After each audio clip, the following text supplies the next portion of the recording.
todo un detalle de cosas. Hay 10 reglas en realidad. En esas 3 clases que queda, tenemos que más o menos manejar 3 reglas de interpretación por clase, así está más o menos calculado para terminar, si Dios lo permite, fin de mes. Sí. Regla número 1 tiene que ver con hermenéutica, ¿sí? Es preciso, en cuanto sea posible, dice, tomar las palabras de su sentido usual y ordinario. ¿A qué apuntamos? Hay 5 cosas, creo. Primero, cada escritor bíblico escribió en medio de una cultura específica con el propósito que las personas comprendan el mensaje presentado. Ellos utilizaron su lenguaje común, corriente, es decir, usaron palabras conocidas de fácil comprensión.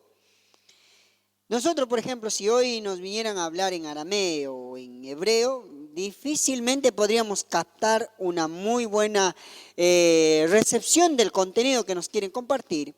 Posiblemente, como estudiantes de la Biblia, podríamos captar un porcentaje, pero no tal vez si ellos empezaran a utilizar unos modismos más comunes, lenguaje ordinario.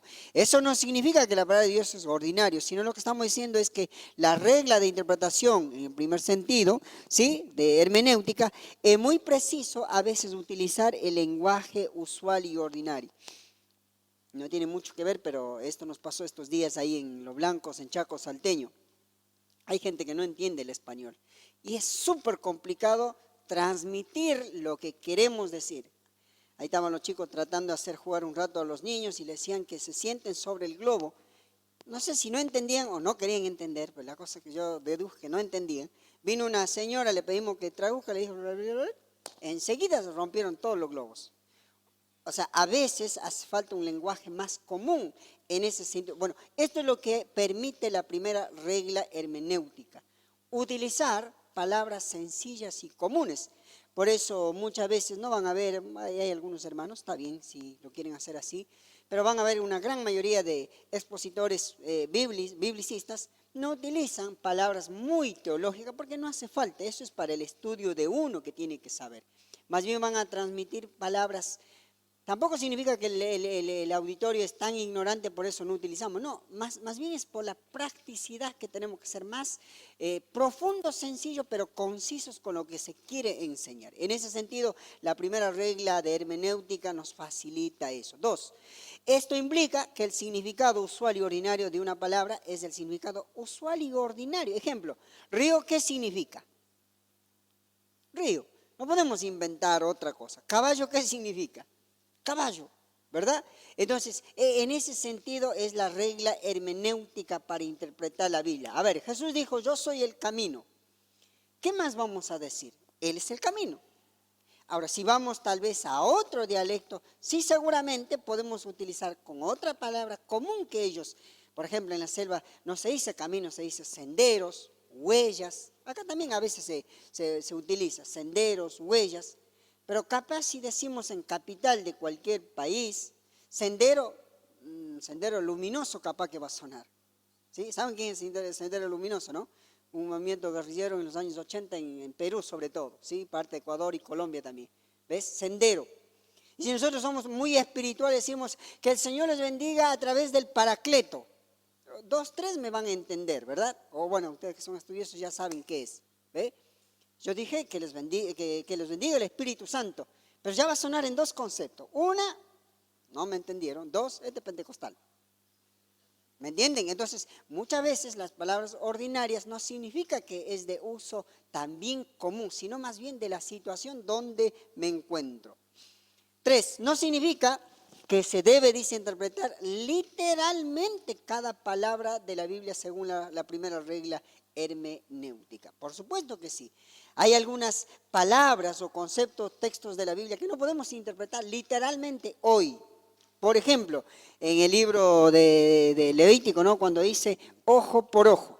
¿Sabe que tendríamos una cantidad de tuertos en las iglesias? ¿Sí? O cantidad de mancos, cantidad de cojos, cantidad, no sé, tendríamos un desastre en la iglesia, en vez de ser una comunión, una armonía. Y fíjate que ese concepto vuelve en el Nuevo Testamento, dice, si te es ocasión, ¿sí?, tu ojo que te va a llevar al infierno, dice entonces, sácalo. Entonces, fíjate cómo sería, ¿no? Por eso tampoco esta primera regla nos autoriza a no interpretar literalmente algunas cuestiones, sobre todo del Antiguo Testamento. Pero hay otra cosa que ya no se puede interpretar, tenemos que interpretar literalmente. Cada idioma y lengua tiene sus propios y comunes formas de expresión que si se interpreta literalmente, pierde, que si se interpreta, sí, sentido usual y ordinario, ¿sí? Ahora, porque esta es una de las características sobresalientes del lenguaje bíblico, sea el hebreo o sea el griego. Nuestro español es muy carente de interpretación, en realidad es muy poquito. No sé si alguien aquí domina el inglés. Uno que estudia la Biblia en inglés estudia, por decir así, como 3 veces el estudiar en el español. ¿Por qué? Porque el concepto del inglés, la gramática es mucho más abundante de riqueza para interpretar que el español que nosotros tenemos. Ahora imagínense, si en el inglés tenemos mayor conocimiento, en el hebreo, ¿sí? En el griego hay muchísimos. Una palabra del Nuevo Testamento en hebreo, como mínimo, como regla general, como mínimo, tiene 4 interpretaciones, como mínimo. De ahí hasta llegan hasta 6, hasta 7 conceptos de una palabra del Nuevo Testamento en el griego. La cantidad de riquezas que se consigue a través de eso.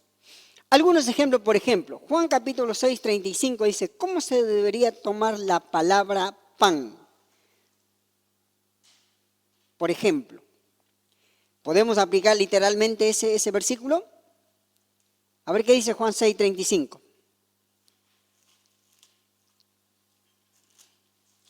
¿Llegó alguien ahí o no?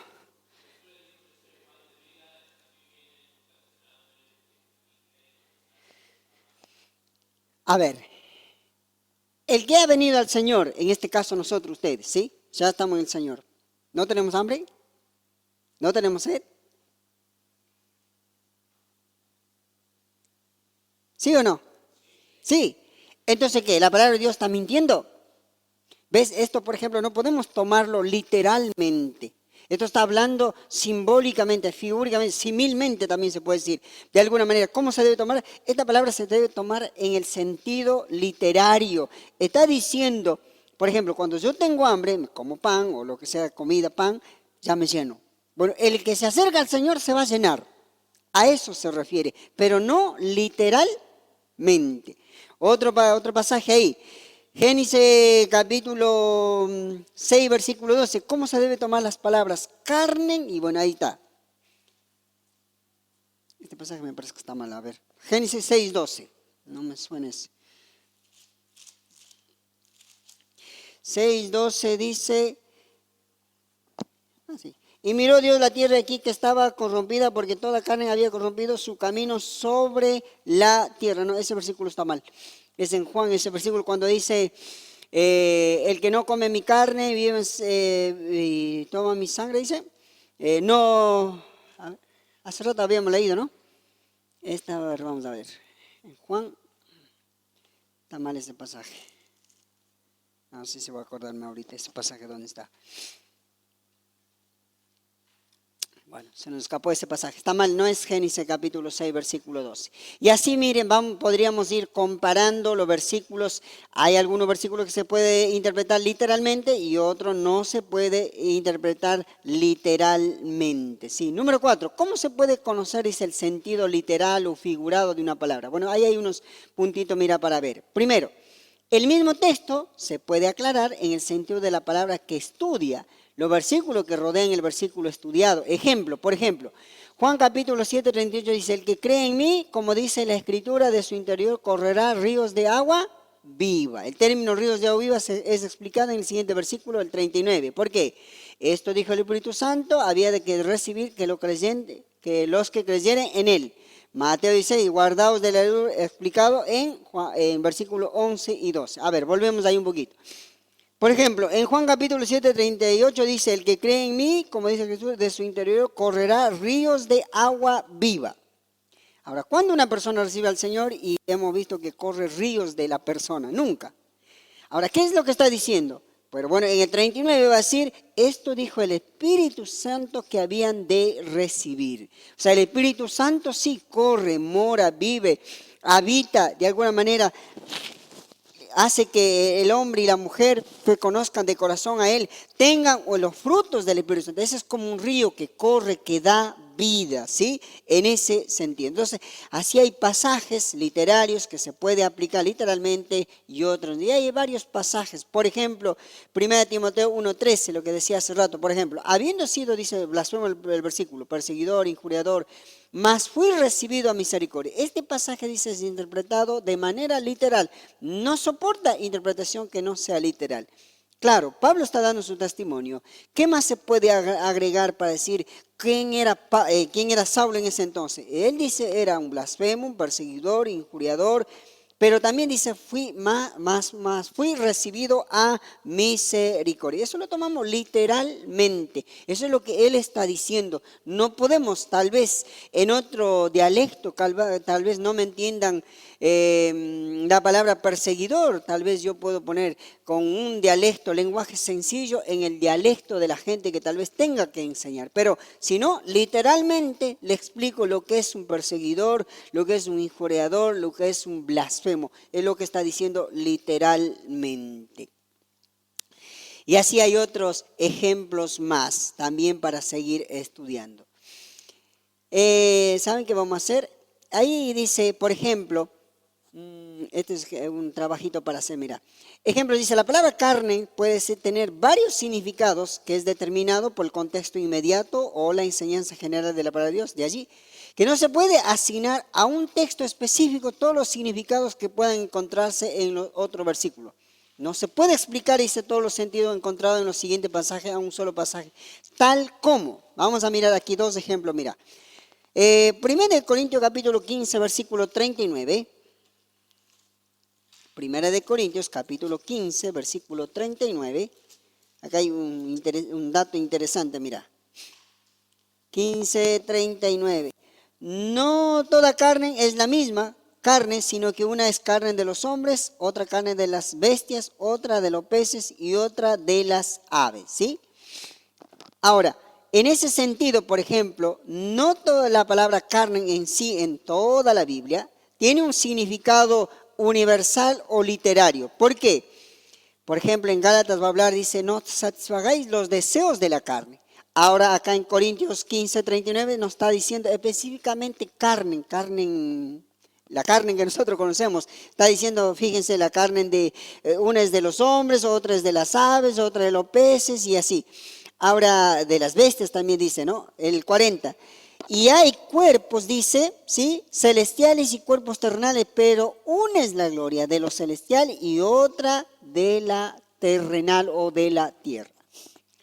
Lo que está diciendo es que en la regla primera esta de interpretación, muchas veces tenemos que de alguna manera conocer el contexto de cada palabra, de cada versículo a qué se refiere. En este caso, la palabra carne que estamos tomando ese ejemplo, muchas veces aparece significando a la carnalidad pecaminosa, ¿sí? En este caso a la carne en sí del animal, de ave, de bestia o de hombre, dice. En ese sentido, también tenemos que tratar de entender en el contexto. Ahora, fíjate, si nosotros abrimos la Biblia en capítulo 15, estamos hablando de la resurrección. ¿Sí? Pablo está ratificando la resurrección. Por eso él decía, si no hay resurrección, ¿para qué predicamos? Y da una serie de cosas de cómo va a ser la resurrección en Cristo Jesús. Otro pasaje interesante está en Efesios capítulo 2, versículo 15. Hay mucho pasaje, pero tomamos unos cuantos para entender. Efesios capítulo 2, versículo 15. Mira lo que dice este pasaje. Sabiendo que en su carne las enemistad la ley de los mandamientos expresados en ordenanza para crear en sí mismo de los dos un solo cuerpo y nuevo hombre, haciendo la paz. Aboliendo, dice, en su carne. ¿Eso qué se refiere?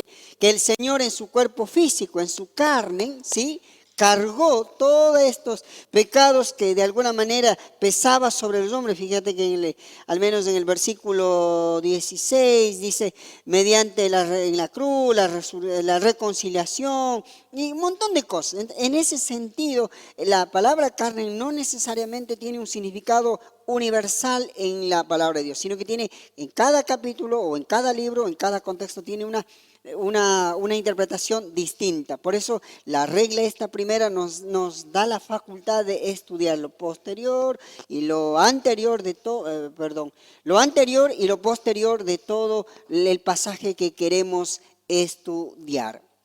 Un ejemplo más, Romanos 10, 18, por ejemplo. Romanos capítulo 10, versículo 18. Pero digo, ¿no han oído antes bien por toda la tierra ha salido la voz de ellos y hasta los fines de la tierra sus palabras? Ahora, de alguna manera, aquí, ¿cómo podemos interpretar utilizando el lenguaje común, por ejemplo? Acuérdense que Dios desde la eternidad ha hablado como mínimo de tres maneras. Por el mismo universo, ¿sí? Por el planeta que nos rodea y a través de sus siervos. ¿Sí? De sus siervos me refiero, incluidos los profetas del Antiguo Testamento, en este siglo, los medios que hoy al menos han sido muy utilizados para llegar. Ahora, el versículo dice así, mira ahí, y hasta los fines de la tierra sus palabras. Antes bien, por toda la tierra ha salido la voz de ellos. Una de las voces que clama, que gime, dice Romanos, refiriéndose al universo, al planeta, es que la misma creación está hablando del Dios poderoso. Si no miramos simplemente el Salmos 19, por ejemplo, ¿sí? Salmos 8, ¿qué dice? La tierra, los cielos cuentan la gloria de Dios. Entonces, ¿cómo de alguna manera podemos aplicar? Hay algunos pasajes que podemos tomar literalmente y hay otro pasaje que está hablando simbólicamente lo que puede significar. Este pasaje, por ejemplo, podemos aplicar en dos sentidos. La misma creación está dando a conocer su poder y su gloria en el extremo de la tierra. Pero también al extremo de la tierra, a través de las voces, hoy al menos de las redes sociales, de predicadores, sea por radio o por televisión, ha llegado casi, por decir así, casi hasta los confines de la tierra. ¿Ves? Y así hay otro pasaje más que ratifican la importancia, ¿sí?, del uso de la regla, de la primera regla. Número 6. ¿Cómo se puede encontrar, dice, el significado de una palabra específica? ¿Sí? Bueno, hay tres cosas también ahí. Por medio de ayudas externas. ¿Cómo? Como consultar un diccionario castellano, diccionario bíblico, comentario. Por medio de ayudas que se pueden acercar a un adecuado sentido y significado de cada palabra. En lo personal, por ejemplo, yo cuando no entiendo una palabra, bueno, para eso está el Google, ¿no? Bíblico, diccionario bíblico, pongo ahí buscar. Y me da una serie de conceptos. Y voy estudiando, digo, bueno, esta me parece que la más parecida, por ejemplo.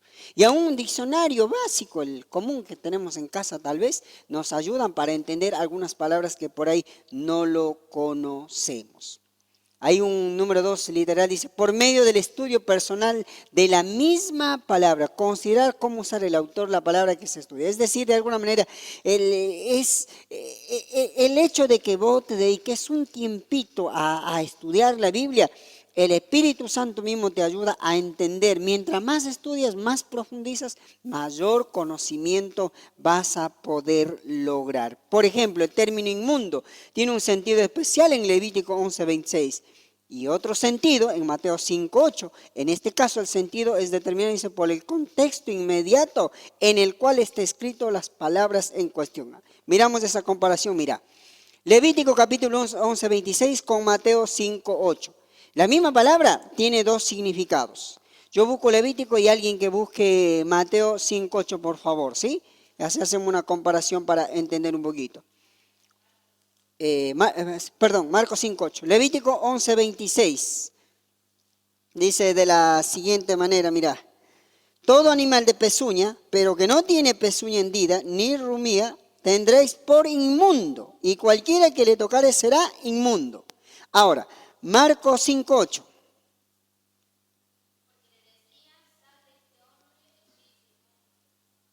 ¿Ves? Dos contextos totalmente distintos. El demonio que se había poseído ahí en ese hombre decía, sal de este hombre. Ahora en Levítico dice, estos animales, da unos detalles, dice, cualquiera que tocare ese quedará inmundo. Y el animal también es inmundo. Entonces, Una palabra en la Biblia, o una de las palabras, sí, estas palabras en algunas ocasiones, no necesariamente tienen el significado universal. Por eso nos faculta la primera regla de hermenéutica, saber, conocer, entender e interpretar de acuerdo a la ocasión. Puede ser parcial o puede ser literaria, ¿sí? ¿Me van siguiendo hasta ahí la primera regla? No les queda otra. Número 7. Una advertencia importante en esto, mira, este principio ayuda a no espiritualizar las palabras de un texto, ¿sí? Espiritualizar es querer dar un significado figurativo a una palabra que por naturaleza debe ser tomado en sentido normal o literal. Por ejemplo, el término aceite de Santiago capítulo 5 versículo 14 significa lo que dice, que el enfermo debe ser ungido con aceite literal. Y bueno, acá vienen nuestros amigos pentecostales que no, que esa es la unción del Espíritu Santo. Ahí dice aceite. Y era el aceite de oliva de aquel entonces. Capaz que Marcela puede ayudar con eso, ¿no? Vos sabés que el aceite de oliva en ese entonces era como el alcohol de hoy en día. ¿Qué hace el alcohol? Te amortigua, ¿sí? Te apacigua, te cicatriza, te desinfecta. ¿Qué más te hace? No sé. Es antiséptico, un montón de cosas. Bueno, el aceite de oliva de ese entonces era similar que el alcohol de hoy día. Entonces, ¿qué hacían en ese entonces? Bueno, estaban enfermos, ya vamos ancianos, estamos en ese contexto. Lo flotaban con aceite, de alguna manera, le dijo, ¿no? Alguien dijo, lo sobaban un rato ahí. Aparentemente, psicológicamente, el enfermo se ponía bien. Y después oraban. Y el paciente se aliviaba. Eso no es un contexto fuera de lo normal de la persona. Vos visitas a un enfermo, lo hablas, lo platicás, lo tomás un rato de la mano, ¿sí? Orás por él, ese ya no se pone de 10. Ahora, eso es lo que está diciendo en Santiago. Ahora, por ejemplo, eso nosotros no podemos interpretar espiritualmente. Dice aceite, punto, ya está. Lamentablemente, otra línea de cristianismo simplemente lo interpretan como algo espiritual. Otro ejemplo, el término vino de Efesios capítulo 5, versículo 18. ¿Se acuerdan lo que dice? No os embriaguéis con vino. Literalmente. O sea, no se machen, para entender. No se emborrachen con vino. Ahora, si vos me decís, yo tomando medio vaso, no me emborracho, está bien. Sí, está bien, no te machas. Pero la idea es que esto lo que está diciendo en el contexto es, dice, ustedes no se tienen que dejar controlar como controla el vino, sino por eso dice el versículo que sigue, dice, más sed llenos del Espíritu Santo. Ahora ahí hay un dato interesante que quiero leerles, mira. Significa vino literal, aquel que era uso de común en los tiempos bíblicos, que era una mezcla, escuchá lo que era, mira, de una parte de vino por 3 o 4 partes de agua. Hoy no se pone agua, ¿sí? Hoy agregan vino, o soda máximo, algunos, y agüita, ¿verdad? La idea del uso del vino, hay 3 sentidos, pero no es mi tema, pero solo por citarles. La idea del uso del vino en ese entonces era con 3 o 4 partes de agua a un vaso de vino. En realidad tomaban agua, ¿sí? Ese era el uso correcto, común de las familias judaicas, piadosas, por supuesto. Por supuesto que tenemos ejemplos en la Biblia, por ejemplo, las hijas de Lot, fíjense que lo embriagaron a su propio padre, lo macharon, durmieron con él y etcétera, etcétera cosas. Ahora, uno siempre la gente que no entiende un poco la palabra es que pregunta, dice, ¿permitió? No es que permitió. De alguna manera, Dios dejó, dice, ¿no? Dios en su soberanía dio la libertad. Bueno, ellas cometieron ese error, pero si uno lee los capítulos que sigue, es un desastre todo el desorden que de alguna manera comenzó en ese sentido. Un poquito más. Dice ahí, esto se puede dar con el sentido del uso bíblico. Por ejemplo, un principio importante es que los nombres bíblicos no solo se usan para distinguir una persona a otra, sino a la vez señala, dice, características personales, individuales de algunos personajes. Y ahí da algunos ejemplos, mira. David se conoce como el amado, ¿sí? Jacob como el suplantador o traicionero, mentiroso, también algunos lo conocen. Jesús como el Salvador, aún Jesús mismo tiene en hebreo el significado Salvador. Pablo, ¿les parece raro, pequeño? Bueno, Pablo en hebreo significa pequeño. Él, tomando el concepto de hebreo, es que dice, yo soy el más pequeño de los apóstoles. ¿Ves? Entonces, en ese sentido, de alguna manera, esta primera regla, con estos 7 puntos en resumen, nos ayuda a interpretar de la mejor manera. Hay algunos conceptos literales, otros no son literales. No toda la misma palabra en la Biblia puede significar universalmente en toda la Biblia de ese sentido, sino que también puede ser, ya vimos carne, la palabra inmundo, no necesariamente significa corrido en toda la Biblia, sino dependiendo al capítulo o al libro que está por estudiarse. Regla número 2. Hermenéutico, ¿no? Es preciso tomar las palabras en el sentido, que indiquen el conjunto de frases del texto. 1. Este principio deriva, dice, de lo anterior de manera lógica, o sea, lo que venimos diciendo. Toda la palabra está inmersa en un contexto inmediato, que es el propio texto. Nunca podemos tomar un pasaje de la Biblia para armar una doctrina. Eso es lo que se ha cometido en el pueblo cristiano. Muchísimo error. El hecho de tomar un pasaje para armar una doctrina y ejecutar como una enseñanza en práctica. Eso es un error gravísimo que hemos cometido. 2.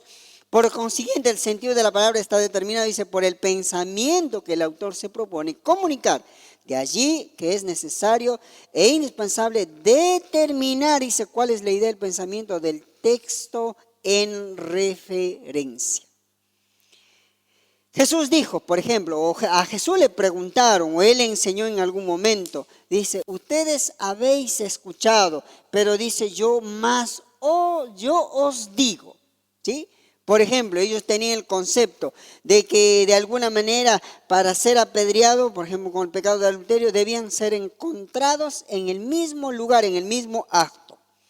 Jesús dijo, cualquiera que, fíjate, no dice adulterar, sino dice codiciar en su corazón. No necesariamente tiene que ser hecho, no necesariamente tiene que haber visto a alguien, no necesariamente él tiene que confesar que está codiciando a una mujer. Dice, cualquiera que codiciar en su corazón, dice, ya pecó. Por eso ellos le dijeron, entonces es imposible entrar al reino de Dios. Y Jesús también le dice, lo que es imposible para el hombre es posible para Dios. Entonces, la segunda regla, nosotros tenemos que conjugar la idea sobre el texto, no solamente en esa porción o en ese pasaje exclusivo.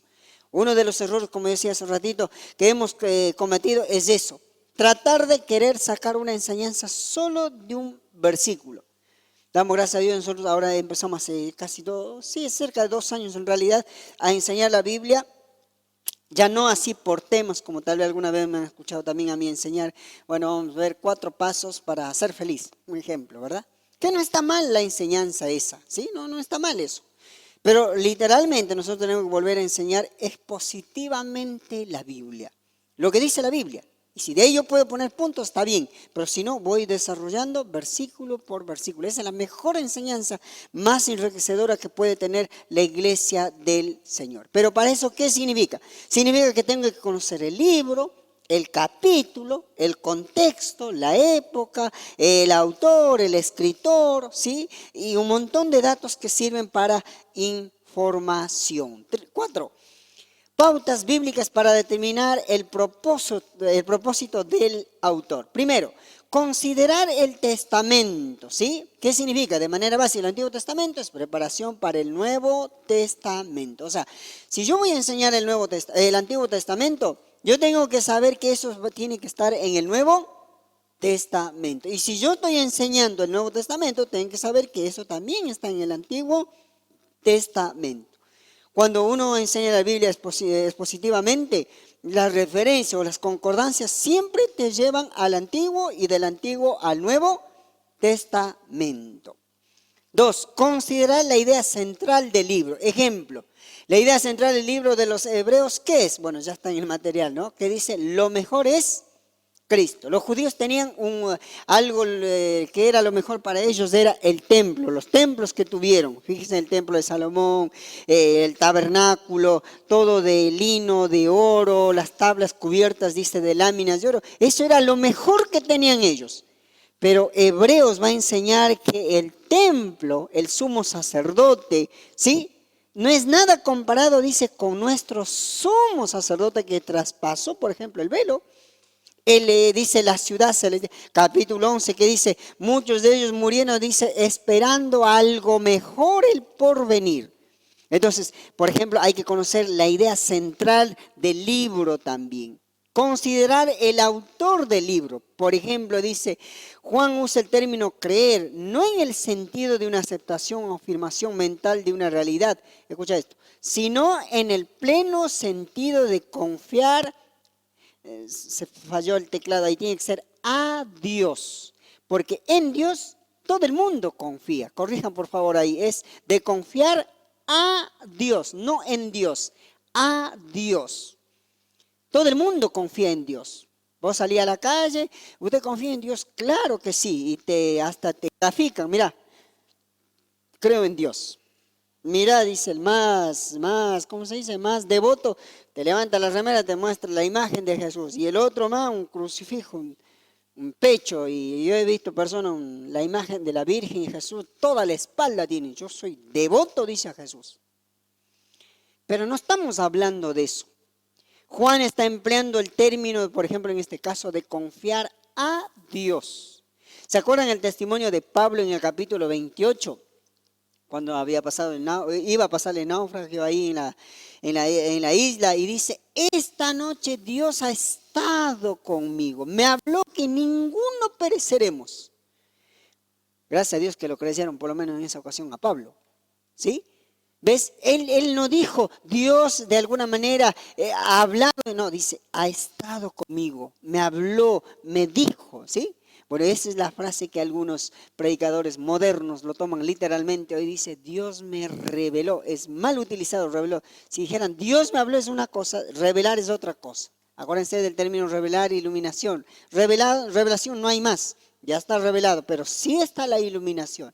¿Se acuerdan, no? La iluminación, pero depende también de tu vida, del tiempo que gastes, de oración, de estudio, de materiales que utilices. Puedes tener mayor iluminación para dar un mejor estudio. Ejemplos, repito ahí.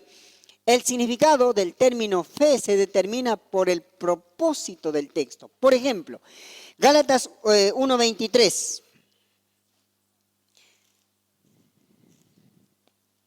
Dos ejemplos por ahí. En cada parte vamos a ir viendo, porque si leemos todo, no amanecemos aquí.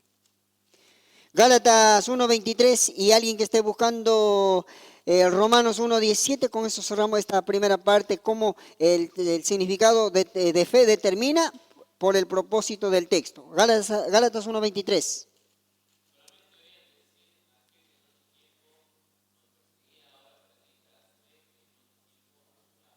Miren lo que dice, ¿no?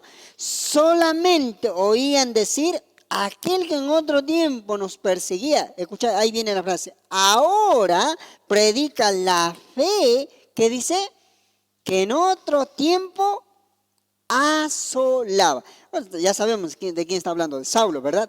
Ahora, ¿cuál era el propósito de este versículo? El propósito de este versículo es que la gente de Galacia, en este caso la iglesia de Gálatas, pueda llegar a entender que Pablo está predicando o de alguna manera testificando la misma fe que él perseguía anteriormente. Esto es lo que nos faculta tratar de entender en el contexto general una frase a través de todo el capítulo. Romanos 1:17. Algo similar. A ver, yo le leo, dice, ¿por qué? Porque en el evangelio de la justicia de Dios se revela por fe y para fe, como está escrito, mas el justo por la fe vivirá. En el contexto está hablando de la fe, que por la fe el justo vivirá.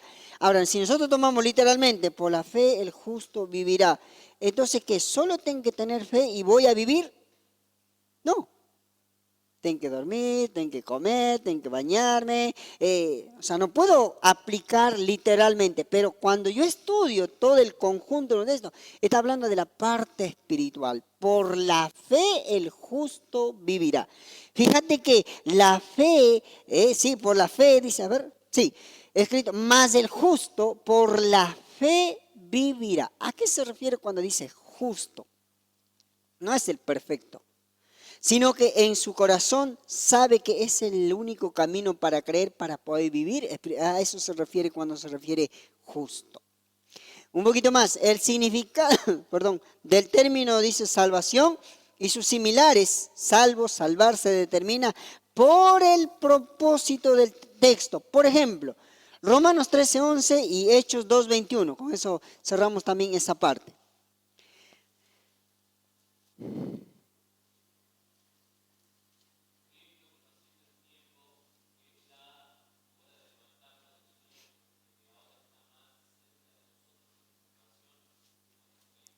Mira lo que dice, ¿no?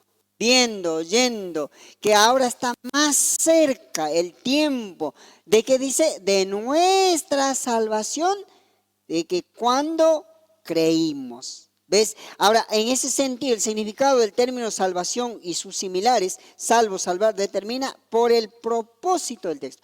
En este caso, la palabra salvación no está hablando de la salvación del alma, está hablando de la salvación del testimonio, de la fe, diciendo, mira, está mucho más cerca de cuando Pablo está escribiendo casi 69 años después de Cristo y ahora estamos en el año 2021 y volvemos a leer el versículo como si estuviera Pablo escribiendo diciendo, ahora cuanto veis que el tiempo se acerca de nuestra salvación, por tanto dice, haced esto.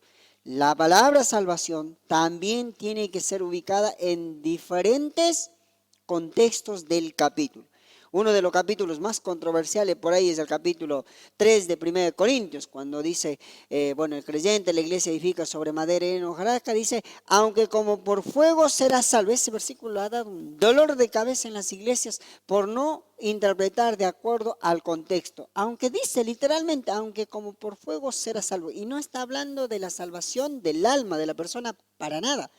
Está hablando de las obras, de lo que haya construido en vida el creyente.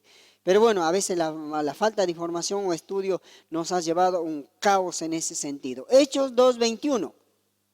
¿Quién tiene?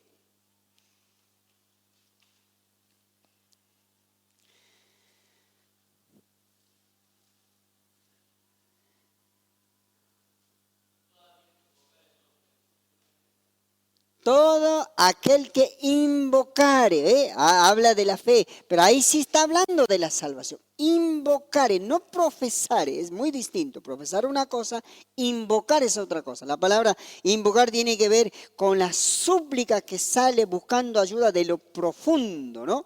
Eso como cuando alguien se está ahogando, ¿verdad?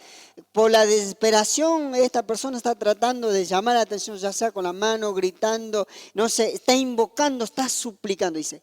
Todo aquel que invocare será salvo.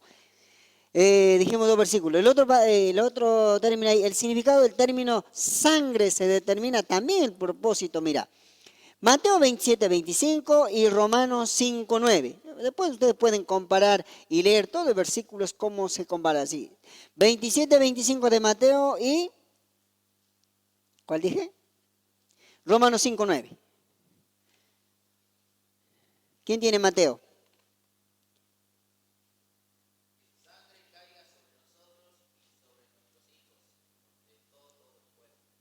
¿Se acuerdan, no? Ahí el Señor estaba enseñando, entonces dice que caiga la sangre sobre nosotros y sobre sus hijos. Pobres, no sabían lo que estaban pidiendo, ¿sí?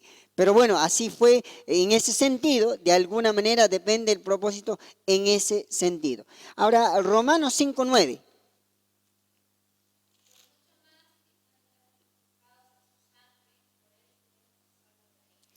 Fíjate cómo cambia esta palabra sangre en este pasaje o en este contexto, ¿no? Pues mucho más, estando ya justificado en su sangre, por él seremos salvos de la ira. Es decir, que la sangre que está diciendo en Mateo no tiene nada que ver con el concepto de la sangre en Romanos 5:9. Volvemos a repasar el paso literal 1, el paso de la regla de interpretación de 1 y 2. Viene en cadena esto. Me ubico en el contexto, aplico algo, a veces literalmente, otras parcialmente, pero el segundo paso tengo que abarcar el capítulo, el contexto, ¿sí? Dónde está dicho para poder interpretar de la mejor manera. Regla número 3, este es más corto todavía. Regla número 3. ¿O alguna pregunta hasta ahí, hasta la regla número 2? ¿Se entiende? ¿Me siguen? Qué bien por ustedes, porque yo no entiendo nada. 1. El contexto son los versículos que antes y después, ¿sí? Del texto que se estudia. ¿Sí? La regla número 3, es necesario considerar el contexto del pasaje. Este es uno de los puntos principales, queridos alumnos, que tenemos que aprender en la vida. Jamás interpretes un versículo si no has leído anterior y posterior del versículo que quieres hablar. Yo tengo varios oradores amigos, famosos por decir así, son expertos en interpretar versículos, pero se lo saben de la Biblia de memoria, por supuesto. Ahora, de alguna manera, pero es una espada de dos filos. Cuando yo quiero decir con ese versículo lo que pienso decir. Pero cuando yo agarro los versículos, como mínimo en teología se enseña 5 versículos atrás, 5 versículos posteriores de ese versículo que quiero hablar, ya es más complicado, pero sano, para no terminar diciendo lo que yo quiero decir, sino lo que quiere decir esa parte de la Biblia. Alguien dijo, ¿no? Son los muros de contención para no salir de lo que no tengo que salir. Entonces, aprendamos a jamás predicar con un solo versículo una enseñanza clave que quiero enseñar, sino más bien ver posterior y anteriores esos. 2. Tipos de contexto. El contexto puede ser, primero, contexto inmediato. ¿Estos qué son? Los versículos que rodean de modo inmediato al texto que se estudia. Contexto mediato son los capítulos que rodean capítulos donde está el versículo que se está estudiando. Contexto testamentario es que el testamento está el texto que se estudia, o sea, en todo el libro, en el testamento. Contexto general, que está en toda la Biblia, ¿sí? Este cortito, sí vamos a terminar esta partecita, me van a aguantar. El contexto brinda, dice, la información necesaria para interpretar de manera correcta un versículo específico. Por consiguiente, no debería ser interpretado, dice un texto aislado, lo que venimos diciendo. Vamos a ir rapidito al ejemplo. Por ejemplo, vamos a mirar unos ejemplos ahí. Si se considera tan solo Juan 3:26, a ver, Juan 3:26 vamos a buscar, y vamos a buscar Juan 4:1 y 2. ¿Cómo es esta comparación si nosotros solo tomamos Juan 3:26? Juan capítulo 3, versículo 26. Mira lo que dice este pasaje del versículo 26. Y vinieron a Juan y le dijeron, Rabí, mira que el que está contigo al otro lado del Jordán, de que tú diste testimonio, bautiza y todos vienen a él. ¿Sí? Ahora, vamos al otro pasaje, 4, 1 al 2. ¿Quién quiere leer?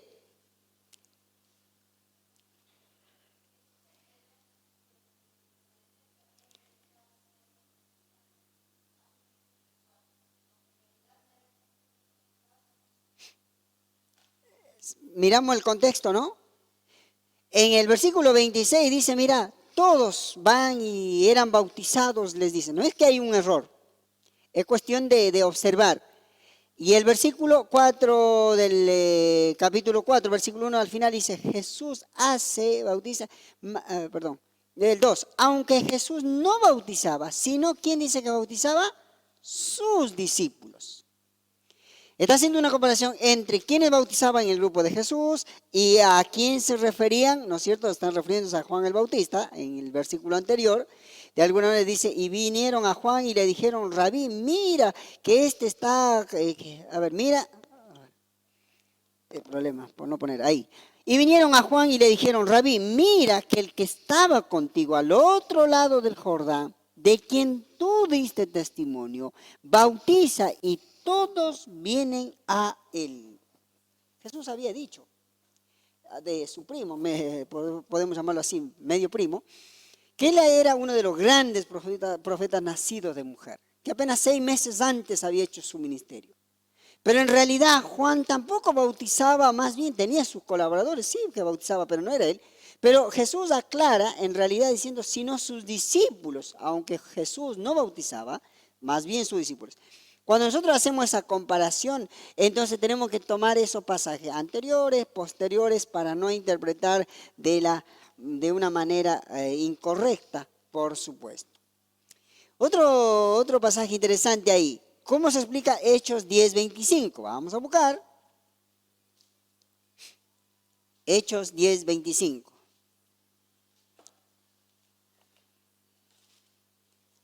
Mira lo que dice Hechos 10:25. Cuando Pedro entró, no, perdón, 25, sí, cuando Pedro entró, salió Cornelio a recibirle y postrándose a sus pies, adoró. Nosotros podemos decir, ve, los siervos de Dios requieren reverencia, así tienen que recibir. Porque aparentemente, si vos lees solo ese versículo, dice así. A nosotros ya no es así porque ya hemos leído muchas veces zapatos, ya nos han enseñado, ¿verdad? Pero si está un nuevo en la fe, por eso jamás hay que enseñar solamente un versículo, sino Pedro, el versículo que continúa, va a decir, no se arrodillen, yo soy hombre como ustedes, no, eso no se hace en realidad. Pablo lo mismo, en varias ocasiones va a ratificar ese pensamiento. Entonces, la importancia de mirar los textos anteriores, posteriores de los pasajes que quiero enseñar. Por último, dice advertencia necesaria. A veces en el estudio de la palabra de Dios se encontrará que el pensamiento del autor se rompe, es decir, el sentido de pensamiento lógico o a veces se pierde. Esto es debido a que el autor propone un paréntesis para incluir una idea suplementaria, complementaria. Luego de terminar la interrupción, continúa con el pensamiento básico del pasaje. Así es, a veces aparentemente, es más, acá mismo está así, es más, los títulos, las divisiones, los capítulos, acuérdense, no eran inspirados por Dios. Esto, ahí ¿se acuerdan en el 393? Cuando se canonizó la Biblia, los grandes estudiosos de ese entonces pusieron capítulo 10 con de hecho que tengo a mano, por ejemplo, que solamente sea hasta el versículo 48. Y el capítulo 11 que tenga solamente 30 versículos, por decir así. Eso no son inspirados. La Biblia original no tiene capítulos, versículos, es una sola escritura. Pero yo digo, hermanos, si tuviéramos una Biblia así, no entenderíamos. Si así que ya está dividido, ya está a veces hasta ya por pensamientos o los ministerios o los milagros de Jesús ya separados, nos cuesta entender. Imagínense lo que sería de predicar agarrando una lámina escrita de punta a punta. Gracias a Dios por estos hombres que gastaron su vida, su tiempo para poder seleccionar y aceptamos también como que Dios los guió en ese sentido. Bien, hemos corrido un poquito ahí en la regla número 3. En resumen, ¿sabe cuál es la regla número 3? En resumen, por decir así, considerar el texto y el contexto del pasaje. Nunca interpretar lo que yo quiero interpretar de ese pasaje para terminar diciendo lo que yo quiero decir, sino lo que el capítulo o el libro tiene que decir. Bien, 3 voluntarios, rapidito. A ver, ¿quién me puede compartir de la lectura que hicieron de la tarea? Así oramos y terminamos. Justito terminamos. 8:10 empezamos, 10:10 estamos por terminar. ¿Alguien pudo leer?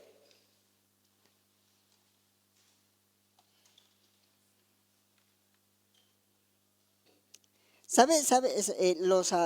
Digamos, la gente de ese entonces, los filósofos y todo aquello que están en contra de la Biblia. En resumen, yo voy a leer una partecita que me olvidé de subrayarles. De alguna manera, ellos lo que querían es borrar esa información, sacar esa información. ¿De qué? De agricultura, de ganadería, de geografía, de filosofía, que está en la Biblia. Obvio que por ahí no se puede recordar todo, que a mí también se me fue. Mira, 577,000 veces, ¿sí? Se ratifica la importancia de la agricultura, ganadería en Palestina en el Nuevo Testamento, que estoy en el mismo material que les mandé a ustedes. Todas esas evidencias, estos filósofos de aquel entonces querían borrar, limpiar, sacar. Al inicio parecería como un comentario que no se entiende, pero después vos cuando lo vas leyendo, de alguna manera ellos querían borrar esos datos, porque eso es lo que a ellos les choca, que en la Biblia esté todos estos argumentos filosóficos, no sé, médicos, astronómicos, geológicos, todo lo que uno podría imaginar que está en la Biblia. Esto es lo que ellos trataron de borrar, de tapar, de decir que la Biblia era un libro más. Acuérdense que dijimos que en cuanto a la Biblia es generacional, ha pasado los siglos y siglos y no se corta la inspiración,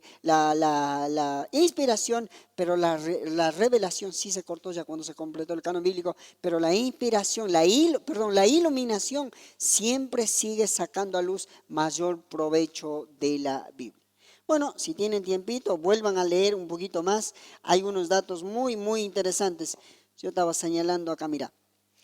Dice, salta a la vista que la agricultura no era importante, escuchen lo que dice, para los compiladores del Antiguo Testamento, pero pese a la ausencia, ¿sí?, de referencias agrícolas, hay unas presencias que dicen mucho del elitismo del Antiguo Testamento. Por ejemplo, ellos querían borrar toda la agricultura. La palabra lino, o sea, aparece 120 veces, púrpura 42 veces. Y así da un nombre, mira, animales usados para los sacrificios, como el cordero, la oveja. Mira, la palabra oveja aparece 236 carneros y hay un montón de datos que deben tener ahí. Términos significativos para la agricultura, la ganadería y la recolección, por ejemplo, agua, desierto, pozo, brea, forraje, plaga, peste, hambre. Aún con esas evidencias, de alguna manera la ciencia moderna quiere borrar a la Biblia, pero es imposible. Es imposible porque todos esos datos tenemos registrado. Lo que pasa es que este material ya está seleccionado, un resumen del Antiguo Testamento, las evidencias internas y externas que ratifican que es algo, un libro sobrenatural. Bien, sigan leyendo un poquito más para que tengan un poquito más de conocimiento en eso. Muy bien, gracias a Dios terminamos.